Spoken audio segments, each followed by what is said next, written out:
ఈరోజు కథ దెయ్యాల చెరువు.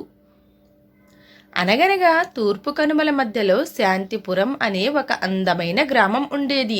ఆ గ్రామం చుట్టూ పచ్చని పొలాలు, కొబ్బరి తోటలు, మామిడి తోటలు ఉండేవి. గ్రామం చివర్లో ఒక పెద్ద చెరువు ఉండేది. ఒకప్పుడు ఆ చెరువు గ్రామానికి జీవనాధారం. గ్రామస్తులు అక్కడి నుంచే తాగునీరు తీసుకునేవారు, పంటలకు నీరు పోసేవారు, పిల్లలు చెరువు ఒడ్డున ఆడుకునేవారు. కానీ ఒక రాత్రి జరిగిన ఒక విచిత్రమైన సంఘటన తర్వాత ఆ చెరువు గురించి ప్రజల అభిప్రాయం పూర్తిగా మారిపోయింది. ప్రతిరోజు సూర్యాస్తమయం అయ్యాక చెరువు మీద తెల్లటి పొగ కమ్ముకునేది. నీళ్లలో నుంచి నీలిరంగు కాంతులు వెలువడేవి. కొన్నిసార్లు చిన్నపిల్లల ఏడుపు, కొన్నిసార్లు గొలుసులు లాగుతున్న శబ్దం, మరికొన్నిసార్లు గట్టిగా నవ్వుతున్నట్టుగా వినిపించేది. ఆ శబ్దాలు విన్నవాళ్ళు భయంతో అక్కడి నుంచి పరుగులు తీసేవారు. కొంతమంది ధైర్యం చేసి చెరువు దగ్గరకు వెళ్ళినా మరుసటి రోజు వారికి ఏమీ గుర్తుండేది కాదు. అప్పటి నుంచి ఆ చెరువును అందరూ దెయ్యాల చెరువు అని పిలవడం ప్రారంభించారు. ఆ గ్రామంలో వీరేంద్ర అనే ఒక ధైర్యవంతుడైన యువకుడు ఉండేవాడు. అతనికి చిన్నప్పటి నుంచే రహస్యాలను ఛేదించడం అంటే చాలా ఇష్టం. గ్రామస్తులందరూ దెయ్యాల గురించి భయంతో మాట్లాడుతుంటే ప్రతి భయానికి వెనుక ఒక నిజం ఉంటుంది అని అతను చెప్పేవాడు. ఒకరోజు అతని చిన్న చెల్లెలు మాలతి కనిపించకుండా పోయింది. చివరిసారిగా ఆమెను చెరువు దగ్గర ఆడుకుంటూ చూశామని గ్రామ పిల్లలు చెప్పారు. ఆ వార్త విన్న వీరేంద్ర ఒక్క క్షణం కూడా ఆలస్యం చేయలేదు. చేతిలో ఒక లాంతరు, నడుముకు ఒక కత్తి కట్టుకొని అదే రాత్రి చెరువు వైపు బయలుదేరాడు. అర్ధరాత్రి సమయానికి అతను చెరువు ఒడ్డుకు చేరుకున్నాడు. చుట్టూ గాఢమైన నిశ్శబ్దం. ఒక్కసారిగా గాలి బలంగా వీచింది. చెరువు నీళ్లు అలలతో ఉప్పొంగాయి. తెల్లటి పొగ మధ్య నుంచి ఒక పొడవాటి నీడ బయటకు వచ్చింది. ఎర్రటి కళ్ళతో అది వీరేంద్ర వైపు చూస్తూ వెనక్కి వెళ్ళిపో అని గంభీరంగా అరిచింది. వీరేంద్ర మాత్రం ధైర్యంగా నా చెల్లెలు ఎక్కడుంది, నువ్వెవరు అని అడిగాడు. ఆ నీడ క్రమంగా ఒక వృద్ధుడి రూపంలో మారింది. అతని ముఖంలో బాధ కనిపించింది. నేను దెయ్యం కాదు, ఈ చెరువుకు కాపలాదారుని అని ఆ వృద్ధుడు చెప్పాడు. వీరేంద్ర ఆశ్చర్యపోయాడు. వృద్ధుడు తన కథ చెప్పడం ప్రారంభించాడు.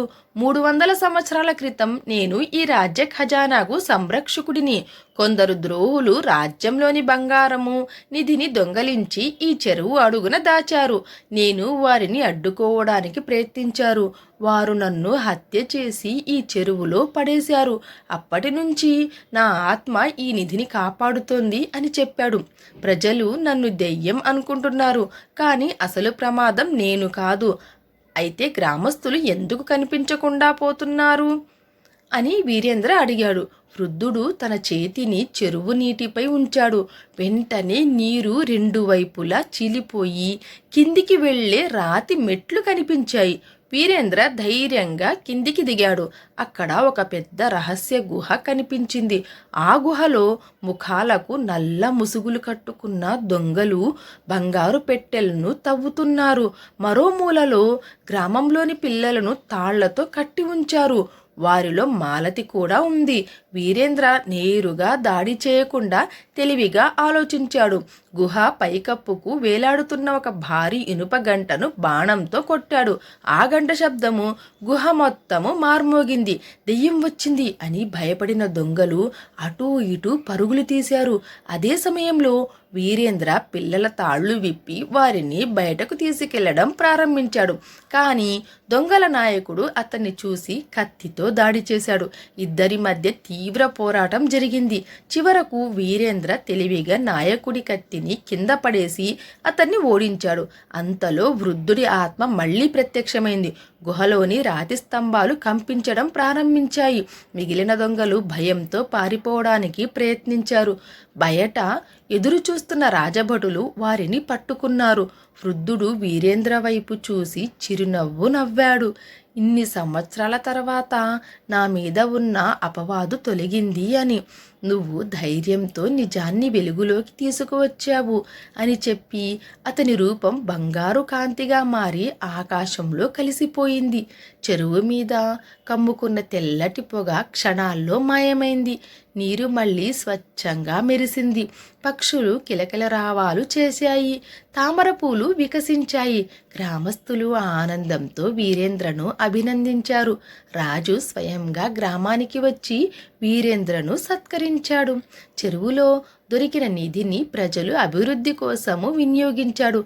ఆ రోజు నుంచి దెయ్యాల చెరువు అనే పేరు తొలగిపోయి వీర చెరువు అనే పేరు వచ్చింది. అప్పటి నుంచి ఆ గ్రామంలో భయం కాదు, ధైర్యం గురించి కథలు చెప్పడం ప్రారంభించారు. ఈ కథ యొక్క నీతి భయం వెనుక దాగి ఉన్న నిజాన్ని తెలుసుకునే ధైర్యం ఉన్నవారే నిజమైన వీరులు. ఈ వీడియో మీకు నచ్చితే ఒక లైక్ చేయండి, మన ఛానల్ని సబ్స్క్రైబ్ చేసుకోండి. Thanks for watching.